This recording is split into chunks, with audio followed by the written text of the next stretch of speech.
자, 오늘 하나님의 영광 시리즈 설교 15번째입니다. 이 설교는 16번의 설교로 마치게 될 터이니까 오늘 제외하고 한 번 더 남아 있습니다. 오늘은 하나님의 영광과 형통한 삶이 무엇이냐라는 주제에 대하여 말씀을 함께 나누도록 하겠습니다. 출애굽한 이스라엘 백성들은 40년 광야 생활 가운데 원망과 불평이 끝이 없었습니다. 오죽하면 하나님께서도 내가 너희를 알던 날부터 너희가 항상 여호와를 거역해 왔다라고 말씀을 하셨을까요? 그들의 불순종과 거역은 고질적인 습성이었던 것 같습니다. 광야 기간을 두고 볼 때 그들은 존재가 곧 불평이었고 불평이 곧 존재였던 사람들이었습니다. 그런데 성경의 기록을 두고 볼 때 이스라엘 백성들 광야 생활이 힘들다고 불평했지만 사실은 이집트에서의 생활은 광야 생활보다 훨씬 더 혹독했다라고 말할 수 있습니다. 출애굽기 1장 13절과 14절에 보면 그들의 일이 굉장히 엄했다라고 말을 합니다. 그런데 이 구절에 나오는 엄하다라는 단어, 파레크라는 이 히브리어 단어는 그냥 고생스러웠다는 정도가 아니라 인간성을 무시하고 탈진하게 만드는 가혹한 강제 노동에 대한 단어라고 합니다. 랍비들의 여러 기록들을 통해서 볼 때도 이 엄하다라는 단어는 정신적인 고문과 육체적인 착취가 동시에 있었던 억압, 다시 말해 수고 정도가 아니라 억압 상황을 의미한다라는 기록이 남아 있습니다. 그런데 이들의 문제는 단순히 개인에 대한 착취에만 머물지 않고 민족의 존속 자체가 위태로운 지경에까지 이르게 됩니다. 오늘날 우리나라와 같이 단순한 출산율 저하의 문제가 아니라 통치자의 명령 아래 의도적인 영아 살해, 특별히 남아 살해가 실행되고 있었기 때문입니다. 현재는 너무 견디기 힘든 착취이고 미래마저 깜깜했던 이스라엘 백성들, 탄식하며 울부짖을 때 하나님께서 이들의 부르짖음을 들으십니다. 그리고 짓밟히는 삶, 미래 없는 삶에서 그들을 구원하기 위해 일하기 시작하십니다. 근데 여기서 우리의 질문이 하나 생겨납니다. 이집트에서의 종살이 때문에 그렇게 울부짖던 사람들이 정작 그곳에서 놓여놨는데 왜 그들에게는 기쁨이 없었을까? 이집트의 종살이 400여 년 동안 침묵하시던 하나님께서 이스라엘 백성들 앞에서 공적으로 자신을 직접 나타내 보여주시고 지금 이 시점에서도 눈앞에 불, 구름, 기둥이 자신들 앞에 놓여있고 하나님 그곳으로 인도하고 계신데 그들은 왜 이렇게 하나님의 임재를 감격하지 않았을까라는 겁니다. 이집트의 종살이도 너무너무 싫었지만 한 번도 경험해보지 못했던 이 광야살이가 너무 싫어서 그랬던 것일까? 아니면 이 길이 내가 원해서 나온 게 아니라 이끌려 나온 수동적인 길이라서 그랬을까? 참 여러 가지 생각을 해볼 수 있습니다. 그런데 이 설교를 준비하면서 저는 이런 생각이 들었었습니다. 여러분이 아시는 것처럼 간증으로 몇 번 나눴던 것처럼 여러분, 저는 군목으로 전역한 이후에 새로운 사역지가 곧바로 열리지 않아서 굉장히 답답한 시간을 보냈습니다.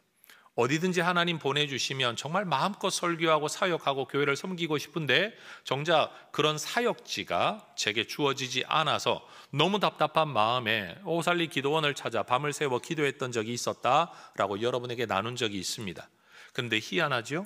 그렇게 일자리를 두고 사역지를 두고 기도했던 제가 여러분 어느 교회 사역지에 들어가고 나자 이게 불편하고 저게 불만이고 이게 마음에 안 들고 저게 마음에 안 드는 그런 마음을 또한 가지게 되더라고요. 여러분 지금 취직 못해 답답하신 분들은 어디든지 생기면 좋겠다 그러지만 취직하신 분들은 그럴 거예요. 친구들과 비교하면 내 연봉이 너무 작고 일하는 복지가 부족하고 미래가 보이지 않고 또 이것 때문에 불만인 경험들을 아마 여러분도 하실 줄로 압니다. 목사도 그렇고 성도들도 그렇고 사람이라는 게 참 그런 것 같습니다. 화장실 들어갈 때 마음 다르고 나올 때 마음 다른 것처럼 말이에요. 여러분 이스라엘 백성들을 두고 우리는 단순히 비난할 수 없습니다. 우리가 볼 때는 참 답답하다 싶은데 사실 알고 보면 우리도 그들과 똑같이 원망하고 불평하고 살아가고 있다라는 거죠. 그래서 옛 어른들은 개구리 올챙이 시절 기억 못한다 라는 말을 하는데, 우리 옆에 분하고 한번 인사하십시다. 올챙이 때를 한번 생각하십시다. 그래요, 여러분. 옛날을 한번 생각하고 답답했던 때를 생각하고 그렇게 절박했던 때를 생각하면서 오늘 좀 부족한 게 있어도 여러분 원망하고 불평은 하지 말고 좀 답답한 게 있으면 기도하면서 살아가는 하나님의 사람들 되시기를 바랍니다. 저는 지금 무조건 만족하고 살아라 이 말하고 있는 건 아닙니다. 늘 해소되고 극복되고 나아지는 삶이 필요하지만 그게 기도로 표현되어지고 더 많은 노력으로 표현되어져야지, 그게 원망과 불평 또는 타인을 위한 비난으로 표현되어지는 건 올바른 게 아니다라는 이야기를 하고 싶은 겁니다. 그런데 참 이상한 것은 툭 하면 하나님에 대한 불평을 모세에게 대한 원망으로 쏟아내었던 이 이스라엘 백성들이 정작 모세가 하나님을 대면하기 위해 시내산에 올라 42일을 그들 눈앞에 보이지 않게 되었을 때 그들은 집단적 두려움에 빠졌다라는 겁니다. 일만 있으면 모세에게 원망하고 불평했던 그들이, 심지어 그들에게 돌 들어 쳐 죽이려고 했던 이스라엘 백성들이 정작 모세가 눈에 보이지 않았을 때는 두려웠다라는 사실이에요. 그동안 그들이 보여준 모습은 마치 자기들이 잘해서 여기까지 온 것처럼 행세했고 모세 한 사람 없어도 얼마든지 잘 될 거다라고 여겼던 사람들이었습니다. 그런데 정작 모세가 없는 현실에 맞닥뜨리자 그들은 두려움에 공황에 빠지고 만 겁니다. 여러분, 그 자리에는 모세보다 나이 많고 말 잘하고 이스라엘 백성들과 더불어 이집트에서의 고난의 삶을 모세보다 더 많이 함께했던 아론이라는 사람이 있었습니다. 그러나 아론이 모세의 역할을 또는 중심을 대신할 수 없었습니다. 하나님이 너하고만 말씀하셨냐, 나하고도 말씀하신다라고 말하며 모세의 권위를 인정하기 싫어했던 모세의 누나 미리암도 그 자리에 있었습니다. 그러나 모세를 대신할 수 없었습니다. 사실 모세가 바로의 공주의 아들이 되는 일에나 모세의 어머니가 모세 유모가 되는 일에 모세의 누나였던 미리암의 역할이 매우 컸다는 걸 우리는 다 잘 알고 있습니다. 그러나 미리암의 역할은 거기까지였습니다. 모세를 도울 수는 있었지만 모세를 대신할 수는 없었다라는 겁니다.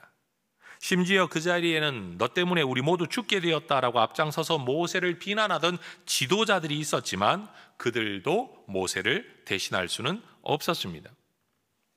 그들은 모세 없는 이 두려움을 극복하고 백성들의 흔들리는 마음을 잡아보려고 나름대로 뜻을 모았습니다. 400년이 넘는 이집트의 생활 속에서 이집트라는 나라가 강력한 절대 권력 아래서 종교적인 상징물, 예를 들면 스핑크스라든지 아니면 피라미드와 같은 이러한 어떤 상징물을 중심으로 사람들이 하나로 결속되는 것을 보아왔던 그들은 눈에 보이지 않는 하나님을 눈에 보이는 형상으로 만들면 사람들의 마음이 하나로 모여지게 될 거다, 최소한의 위안을 얻게 될 거다라고 판단했던 모양입니다. 이집트의 우상 숭배의 문화에 400년 넘게 노출되다가 보니 우상 숭배의 방식을 아무 꺼림 없이 그들이 받아들이게 된 거죠. 너무나도 중요한 순간에 말씀에 대한 분별력보다 경험에 바탕한 익숙함이 그들의 판단의 근거가 된 겁니다. 따라해 보십시다. 말씀에 대한 분별력, 경험에 바탕한 익숙함. 우리는 과연 무엇으로 우리의 판단의 근거를 삼고 있을까요? 그들이 가졌던 이 연약하고 성숙하지 못한 믿음의 모습이 바로 이 상황에서 드러나게 된 거죠. 여러분, 평상시에는 잘 모릅니다. 그러나 결정적인 순간에 그 사람의 밑바탕이 드러나고 믿음이 드러나고 본질이 드러나고 인격이 드러난다라는 것은 여러분 신앙에서도 마찬가지입니다. 더군다나 이것은 한두 사람의 결정이 아니라 문제 해결과 위기 극복을 위한 이스라엘 공동체의 공적인 결의였습니다. 그런데 성경 기록에 의하면 하나님께서는 이스라엘 백성들이 이집트를 떠나 나올 때 이집트 사람들의 은금 폐물을 요구하면 그들이 그것을 줄 거다라고 말씀하셨고 실제로 그런 일이 일어났습니다. 바로 왕도 야 빨리 가버려라 라고 했던 것처럼 이집트 사람들도 이스라엘 백성들이 빨리 떠나가게 하기 위해 그들이 가지고 있었던 재물 가운데 일부를 그들에게 내어주기를 아까워하지 않았었다라고 성경은 기록합니다. 그런데 이스라엘 백성들이 그때 얻었던 그 은금 폐물 금부치들을 지금 이제 금송아지 만드는 일에 아낌없이 군소리 없이 가져다 바칩니다. 그들은 쌓아두고 숨겨둔 여분의 것을 바쳤다라고 성경이 말하고 있지 않습니다. 당장 자기가 폐용하고 있는 귀금속들을 그 자리에서 빼서 아낌없이 바치고 있습니다. 그들은 하나님이 기뻐하시지 않는 우상 만드는 일에 헌신적으로, 그것도 단시간에 마음을 모았습니다. 하나님을 위한 일에는 무관심하고 냉담했던 그들이 자신들이 뜻을 모은 일에는 이렇게 적극적이었습니다. 하나님을 위한 일에는 원망과 불평투성이었던 그들이 자신들을 위한 일에는 이렇게 헌신적이었습니다. 진짜 하나님의 영광에는 무관심했던 그들이 거짓 하나님의 영광을 위한 일에 이렇게 열정적이었습니다. 그들은 하나님께서 그들 가운데 임재하심을 나타내고 있는 불, 구름, 기둥이 더 이상 하나님의 임재로 자각되지 못했습니다. 모세가 시내산에서 하나님의 영광 가운데, 하나님의 임재 가운데, 하나님의 자기 현현 가운데 있을 때에 그들은 하나님께서 그들 가운데 자신을 나타내시기를 기대하거나 기도하거나 기다리지를 못했습니다. 그럼에도 그들은 내면의 두려움을 이겨보고자 스스로 우상을 만들어 하나님의 임재, 하나님의 영광을 가시화하고 싶었습니다. 거짓 하나님의 영광으로 진짜 하나님의 영광을 대신하여 자기 두려움을 극복하고자 하는 발버둥인 것입니다. 거짓 하나님의 영광으로 자신의 필요를 채워보려는 애처로운 모습인 거죠. 그런데 여러분, 우리가 아는 것처럼 하나님의 영광은 사람이 만들어낼 수 있는 일이 아니었습니다. 하나님의 영광은 하나님의 주권적인, 자기주도적인 하나님의 사역이기 때문입니다.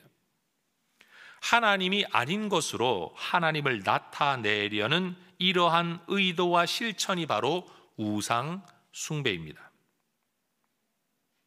모세가 무리바에서 하나님이 나타내시려는 거룩함을 가로막고 자신의 노여움을 드러낸 것이 모세가 가나안에 들어가지 못한 큰 죄가 된 것처럼 지금 이곳 시내산 아래에서 하나님이 나타내시는 불, 구름, 기둥의 영광은 무시하거나 부정하고 그들 스스로 거짓된 하나님의 영광을 연출하고 조작하려는 이들의 행위가 바로 우상 숭배인 겁니다.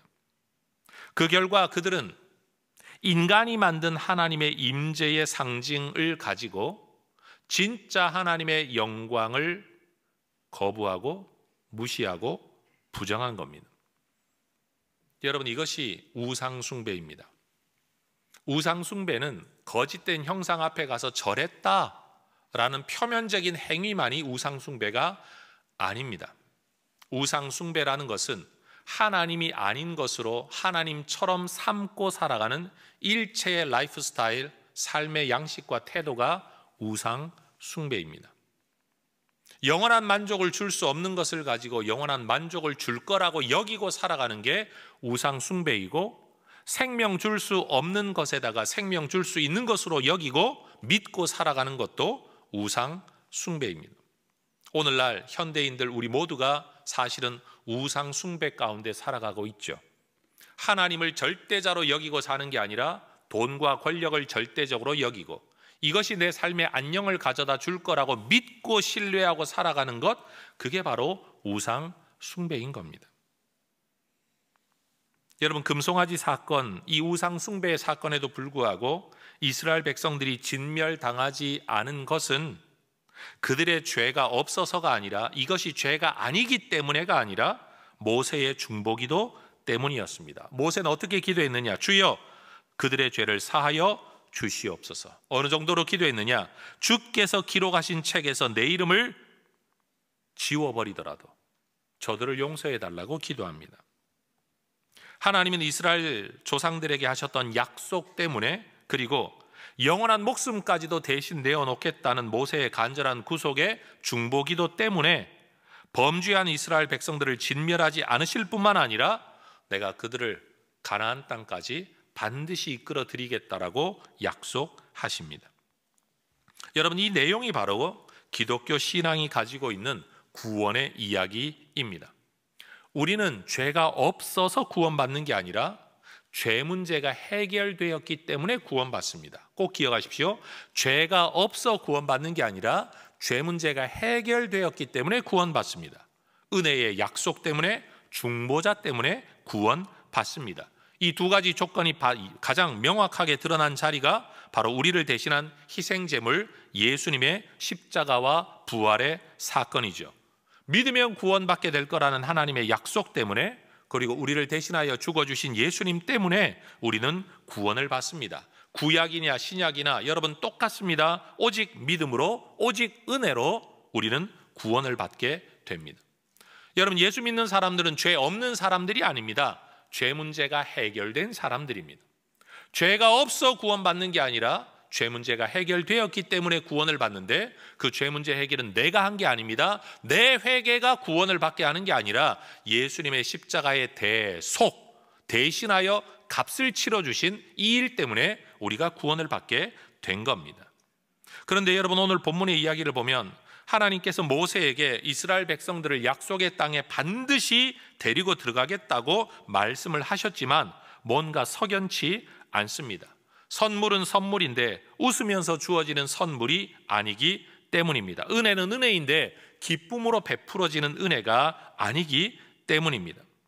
이 범죄 앞에서, 이 사건 앞에서 하나님께서 모세에게 하셨던 말씀, 출애굽기 32장 한 장 앞에 7절의 말씀을 보면 하나님께서는 이스라엘을 나의 백성이라고 부르지 않고 너의 백성이라고 부르십니다.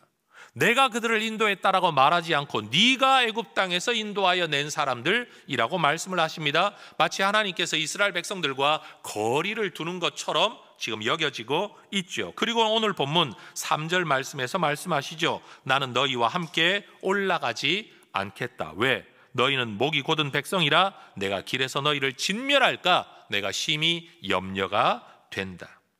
이 구절에 의하면 하나님께서도 하나님 자신의 감정을 주체하지 못하고 분출하실까 봐 염려하는 것으로 보여지죠. 물론 이 표현은 하나님께서 이 감정을 가지신 인격이라는 것을 강조하기 위한 의인화된 표현입니다. 그러나 이 구절 안에 중요한 사실은 우리 하나님도 마음과 감정을 가진, 그리고 마음과 감정이 상할 수 있는 인격이라는 것을 보여주고 있는 겁니다.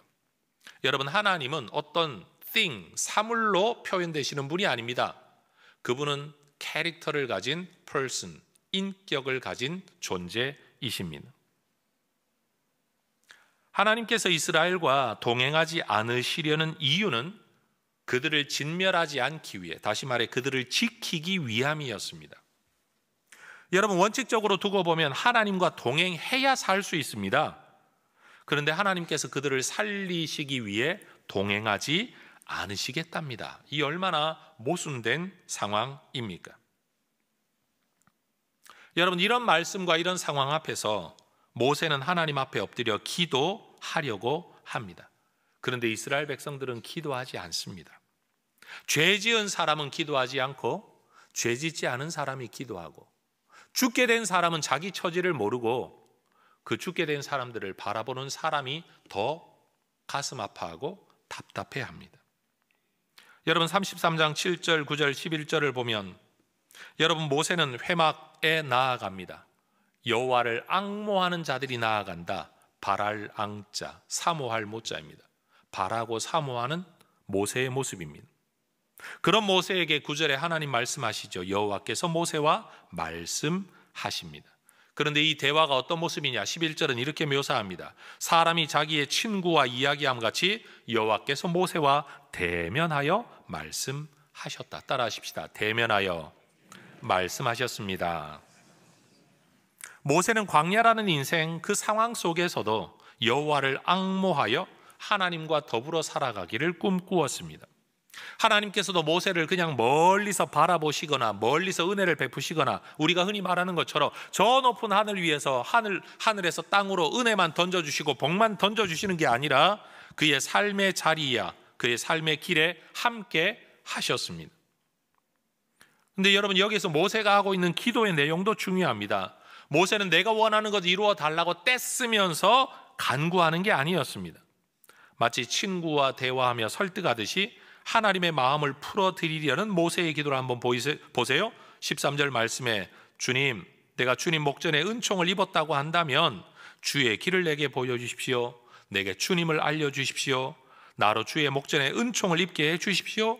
이 백성을 하나님의 백성으로 여겨 주십시오. 여러분, 우리는 언제 이런 기도를 해본 적이 있을까요? 우리가 원하는 것을 이루어 달라고 떼를 쓰는 기도를 할 때가 있죠. 금식 기도가 아니라 단식 투쟁처럼 기도할 때도 있습니다. 그러나 모세처럼 하나님의 마음을 알아드리고 풀어드리려고, 하나님의 마음을 헤아려 드리려고 이렇게 낮은 마음으로 주님 앞에 나아가 기도해 본 적이 과연 있을까요? 바로 이러한 기도의 모습이 하나님이 모세를 알되 대면하여 안다 라고 말씀하신 의미를 들여다볼 수 있게 해 줍니다. 여러분, 하나님은 모세의 말을 들으십니다. 인간이 하나님의 말씀을 들어야 되는데 하나님께서 인간의 말을 듣고 있습니다. 하나님의 지혜나 능력이 부족해서가 아닙니다. 더군다나 하나님이 감정 주체가 안 되어 실수하여 민망한 그것을 인간이 대신 중재하고 있는 것도 아닙니다. 오히려 하나님은 지금 모세를 하나님의 일에 끌어들이고 참여시키고 계십니다. 마치 하나님께서 모세의 말을 듣는 것처럼 연출하고 계십니다. 하나님이 일하시는 방법입니다. 여러분, 하나님은 우리를 지시하기만 하시는 분이 아니라 때로는 우리의 말을 들으시며 우리를 따라 일하시는 것처럼 행하시는 분이십니다. 하나님은 우리와 교제하기를 원하시기 때문입니다. 여러분, 하나님은 자기 영광을 구하는 사람이 아니라 하나님의 영광을 구하는 사람들의 말을 들으십니다. 하나님은 자기 얼굴을 내려고 하지 않고 하나님의 얼굴을 내려고 하는 사람들에게 하나님 자신의 얼굴을 나타내십니다. 그리고 하나님이 뭐라고 말씀하시는지 14절을 한번 보십시오.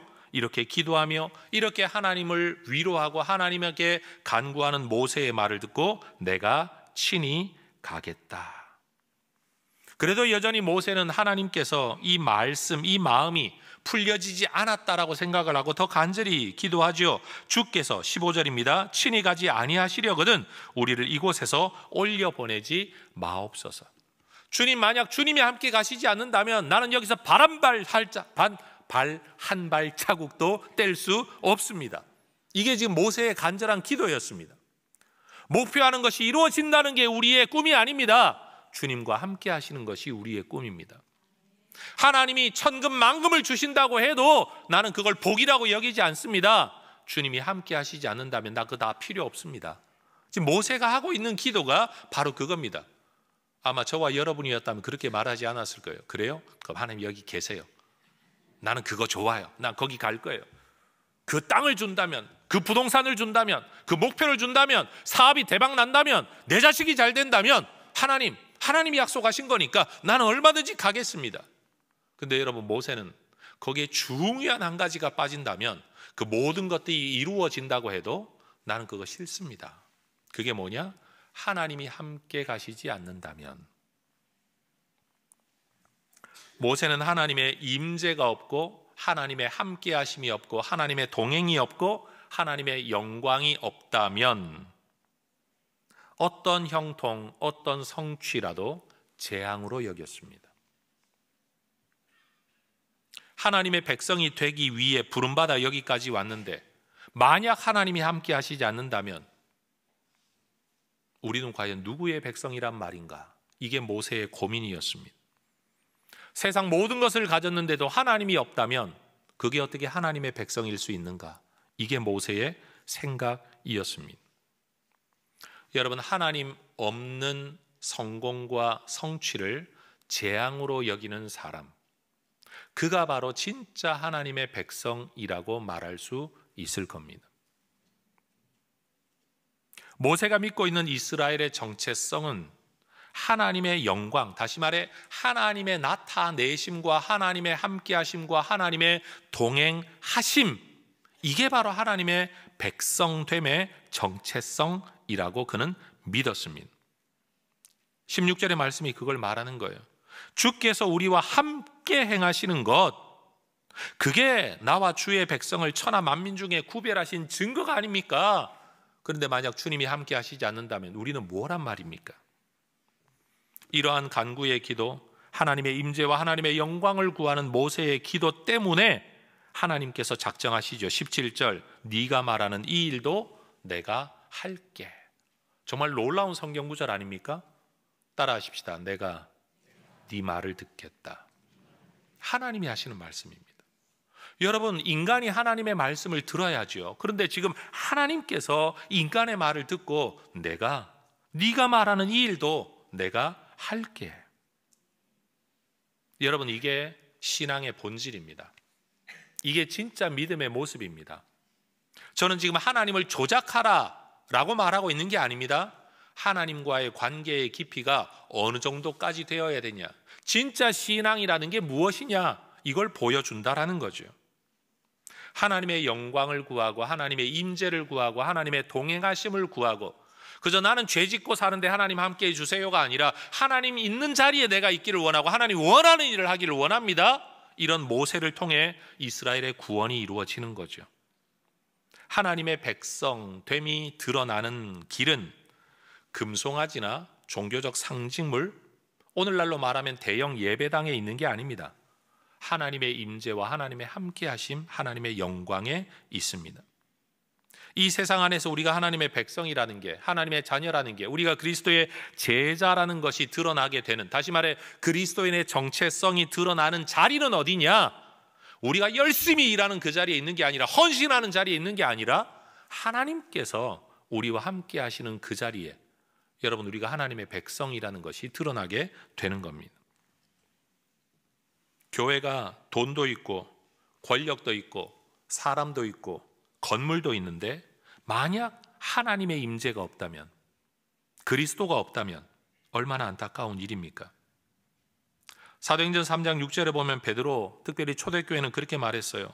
은과 금은 내게 없거니와 예수 그리스도의 이름이 우리에게 있다 라고 말을 했는데, 오늘날의 교회는 예수의 이름은 내게 없지만 우리에겐 권력자도 있고 기업가도 있고 연예인도 있고 건물도 있고 우린 돈도 많다, 마치 그렇게 말하는 것 같아요.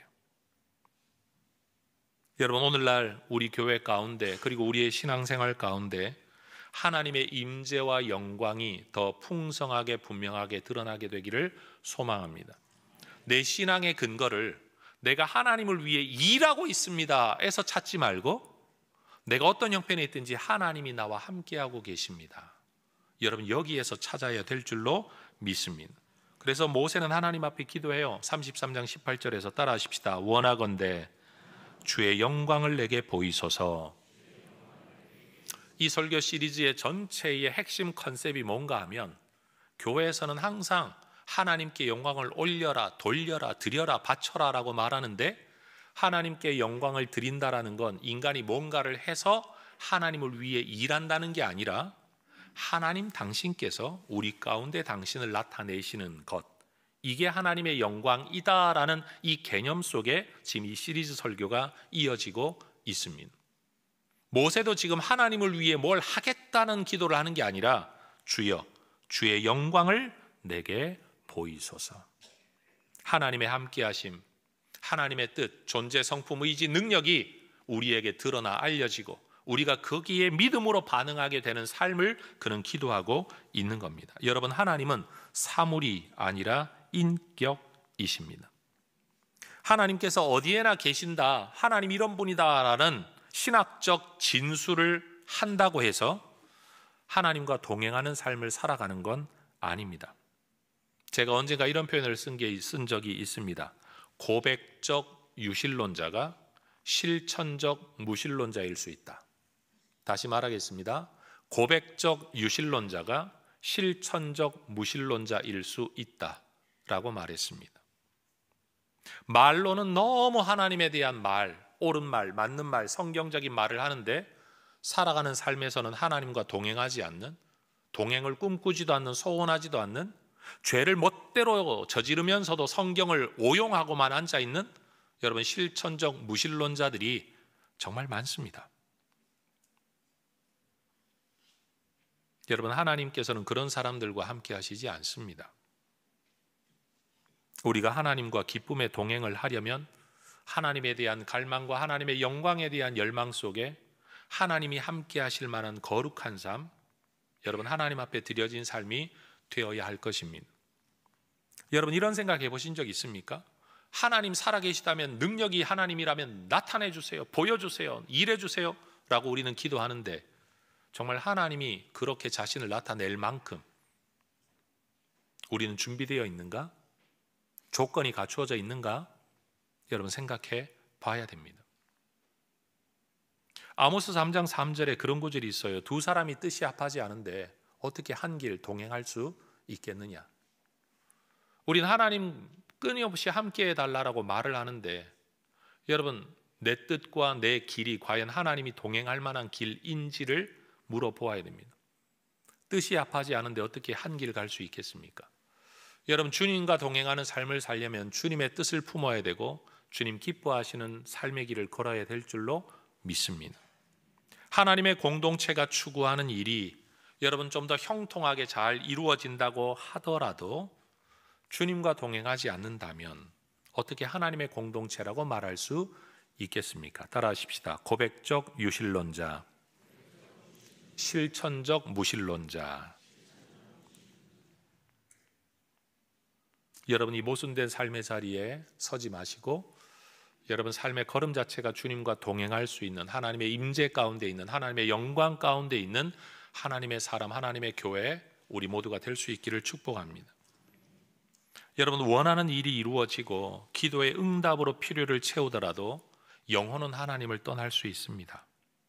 민수기 11장과 22장에 기록된 것처럼 이스라엘 백성들이 고기 못 먹겠다라고 아우성치며 불평할 때 하나님께서 메추라기 떼를 몰아다가 그들에게 고기를 먹게 하셨습니다. 하루 이틀도 아니고 여러분 몇 달을 먹게 하셨습니다. 그런데 그것이 은혜의 상징이 아니라 진노의 상징이었다라고 시편 106편은 우리에게 해석해 줍니다.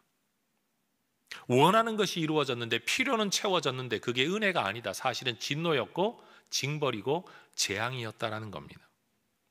여러분, 은혜가 아닌 결과 또는 성공 또는 성취가 있을 수 있다는 사실 앞에서 우리는 근신해야 됩니다. 묵상해야 됩니다. 우리는 하나님의 영광의 과정에 동참하고 동행하는 삶을 목표로 삼아야 됩니다.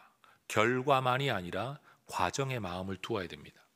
응답만이 아니라 여러분 삶의 걸음에 우리 마음을 두어야 합니다. 여러분, 금송아지를 만든 주범이었던 아론, 또 다른 불로 제사를 드리다가 죽임을 당했던 아론의 두 아들 나답과 아비후, 또 이스라엘 백성들을 이끌고 있었던, 금송아지 만들겠다는 결정을 했던 각 지파의 지도자 70명도 여러분 지금 우리는 33장의 이야기를 살펴보고 있는데 24장으로 돌아가 보면 그들도 하나님의 존전에서 하나님을 직접 체험하고 경험하고 목격했던 사람들이었습니다. 하나님의 영광을 목격했던 사람들이었다라는 말입니다. 그런데도 지금 그들은 이런 모습과 이런 행태를 보여주고 있습니다. 한두 번의 체험이 사람을 바꿔놓지 않는다라는 거예요.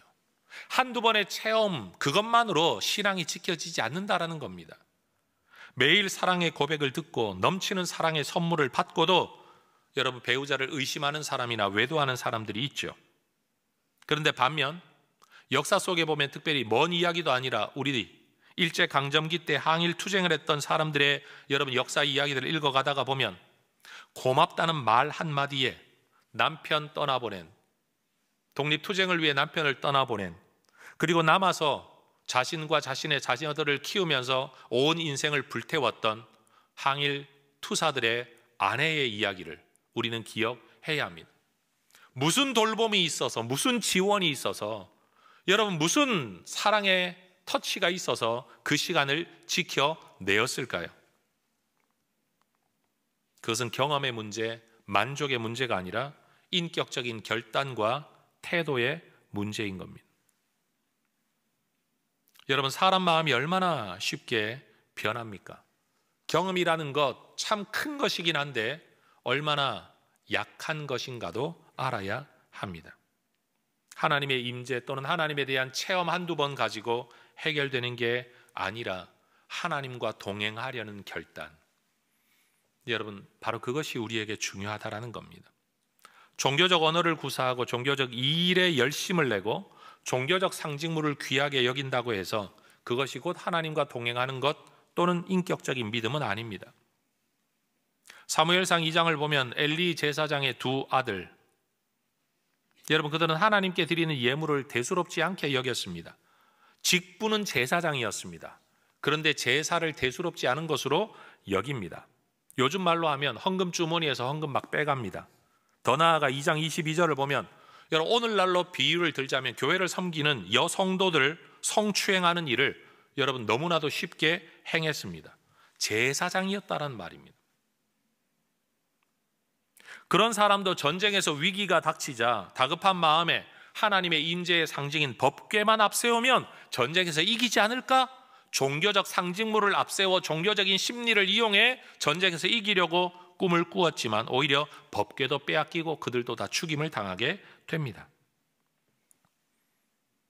여러분, 종교적 직분이나 종교적 상징물이나 그런 것들이 능력을 가진 게 아닙니다. 내면의 태도와 믿음, 이게 중요한 겁니다. 하나님의 제사를 업신여기는 사람이 어떻게 하나님의 은혜를 경험할 수 있겠습니까? 예배를 무시하는 사람이 어떻게 하나님의 은혜를 경험할 수 있겠습니까? 하나님의 말씀을 무시하는데 어떻게 하나님의 능력을 경험할 수 있겠습니까? 하나님 앞에 간절한 마음으로 꿇어 엎드리는 기도가 없는데 어떻게 하나님의 능력을 경험할 수 있겠느냐라는 말입니다. 여러분, 하나님은 사람을 통해 일하시고 우리의 태도를 통해 일하십니다.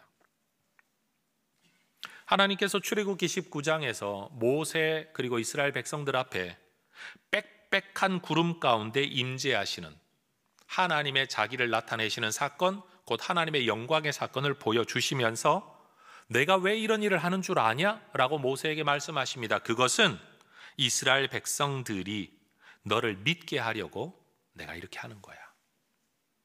하나님의 영광의 사건의 목적이 하나님의 사람의 지도력을 세워주기 위함이라는 말씀도 하셨습니다. 우리 하나님은 사람을 통해 일하시죠.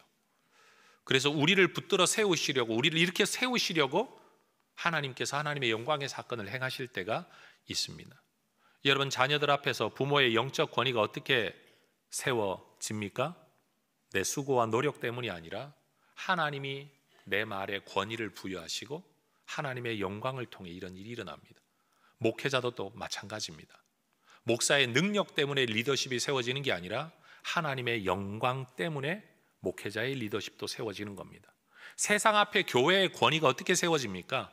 좋은 일, 선한 일을 열심히 하는 우리를 통해 세워지는 게 아니라 사실은 세상 사람들이 볼 때 정말 하나님 계신 것 같은데, 있는 것 같은데, 뭐가 있는 것 같은데, 하나님의 영광의 사건만이 교회의 교회됨의 권위 또는 정체성을 세워주게 되는 겁니다. 그렇기 때문에 여러분, 지도자도, 세상 앞에 교회도, 자녀 앞에 부모도, 아니면 하다못해 목장을 이끄는 목자들도 항상 근신의 태도를 가지고 살아가야 됩니다. 우리가 우리의 정체성과 권위를 인정받을 수 있는 길은 하나님의 영광 외에는 없기 때문입니다. 여러분, 오늘날 저는 우리 교회에 필요한 것이 바로 이거라고 믿는 겁니다. 더 열심히 하자, 더 열심히 하자. 그게 아니라 여러분, 정말로 하나님의 살아계심이 우리를 통해 드러나야 하는 겁니다. 그래서 교회의 진정한 소원, 소망, 여러분 열정과 꿈은 오직 하나님의 영광에 있어야 합니다. 우리는 언젠가 죽어 천국에 가면 거기엔 진짜 하나님의 영광이 충만할 걸 믿고 살아가는 사람들입니다. 그러나 지금은 이 땅을 살아야 합니다. 이 땅을 사는 동안 우리가 무엇을 추구하며 살아야 됩니까? 주기도민이 말하는 것처럼 하나님의 이름이 높임받고 하나님의 뜻이 이루어지는 하나님의 나라가 임하게 되기를 원합니다 라고 꿈꾸며 살아가야 됩니다. 그게 바로 하나님의 영광을 위한 기도 아닙니까? 다시 말하건대 여러분 주기도문에서 제가 여러분에게 가르치려고 했던 핵심 개념은 여러분 주기도문은 단순한 기도가 아니라 그것이 그리스도인의 삶의 정체성이고 방향성이고 지향성이다라는 겁니다. 무엇을 기도하고 살아야 되냐라는 것은 무엇을 꿈꾸며 살아야 하는가를 우리에게 보여주는 것인데, 여러분 하루에 일 양식을 먹고 사는 기도를 하기 이전에 먼저 필요한 게 뭐냐? 하나님의 이름이 높임받고 하나님의 뜻이 이루어지는 하나님의 나라가 임하게 되기를 꿈꾸고 추구하는 삶. 오늘 모세 이야기도 마찬가지인 겁니다. 우리가 이 땅을 사는 동안 꿈꾸고 추구해야 될 목표가 무엇이냐? 바로 하나님의 임재 가운데, 하나님의 자기 현현 가운데, 하나님의 영광 가운데 하나님과 동행하며 살아가는 거예요. 내가 약속한 저 모든 좋은 땅을 너에게 줄게. 그러나 나는 가지 않을 거야. 그때 주시면 됐죠 라고 받을 거냐? 하나님이 함께 하시지 않으면 나는 발 한 발자국도 움직일 수 없습니다 라고 엎드려 하나님의 바짓가랭이를 붙들고 회개하고 하나님의 은혜를 구할 거냐? 여기에서 내가 뭘 원하는 사람인가가 드러나죠. 우리가 흔히 산타클로스 신학이라는 표현을 씁니다.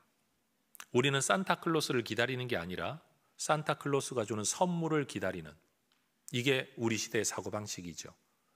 우리는 하나님을 사랑하는 게 아니라 능력 많은 하나님이 주는 응답과 선물과 복을 기다리는 사람들로 사는 거죠. 이게 산타클로스 신학입니다. 여러분, 이 예배당에서 예배할 때 은혜 받으려고 예배한다, 이거 이미 어긋난 겁니다.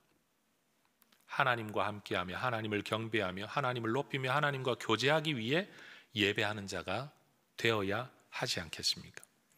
몰랐다면 이제부터라도 맞아, 그게 진짜 본질이지. 이 땅을 살아가는 모든 아버지들이 느끼는 자괴감이 있잖아요. 아이들이 나를 사랑하는 걸까? 내가 벌어오는 돈을 사랑하는 걸까? 그죠? 때로 엄마들도 그런 생각합니다. 얘들은 나를 사랑하는 걸까? 자기들을 위해 밥해 먹이고 빨래하고 청소하고 일해주는 나를, 일꾼을 좋아하는 걸까? 때때로 우리의 존재 자체에 대한 질문을 던질 때가 있지 않습니까? 바로 그것처럼 여러분, 오늘 이 시간에 저는 우리 모두가, 우리는 정말 하나님을 사랑하는 걸까? 하나님이 주시는 복을 사랑하는 걸까? 이 질문을 가져야 된다고 생각합니다. 여러분, 무엇이 형통일까요? 세상은요, 일 잘 풀리는 걸 형통이라고 말합니다. 그러나 우리는 이렇게 대답해야 됩니다. 하나님과 동행하는 삶이 형통입니다. 여러분, 이 모세의 마음과 모세의 태도를 가지고 하나님 앞에 살아갈 수 있기를 소망합니다. 하나님의 영광이 없으면 그래서 형통이 없는 겁니다. 하나님의 임재가 없고 하나님의 동행하심이 없고 하나님의 나타나심이 없으면 세상에 뭘 많이 가져도 그건 형통하지 않은 겁니다. 여러분, 주님과 함께하는 삶이 형통인 줄로 믿습니다. 바로 이러한 해석 속에서 우리는 또 하나의 적용점이 필요한 거죠. 때때로 내 꿈, 내 목표, 내 소원이 아직은 이루어지지 않았더라도 내가 지금 주님과 동행하고 있고 하나님과 교제하고 있고 하나님이 내 말을 들으시고 내가 하나님의 말씀을 듣고 살아가고 있다면 나는 지금 형통한 거다. 여러분, 이런 해석도 우리가 가지고 살아갈 수 있기를 축복합니다. 우리가 창조 세상 안에서 꿈꾸며 살아가는 삶이 바로 하늘이 이 땅에 이어지는 것, 하늘이 이 땅에 실현되는 것, 초월이 내재하는 것, 그게 바로 하나님의 영광이라는 사실입니다. 여러분, 세상의 형통보다 하나님의 영광을 사모하는 삶, 이게 진짜 형통한 삶이라는 이 믿음 가지고 살아가는 우리 모두가 되기를 주의 이름으로 축원합니다. 기도하겠습니다.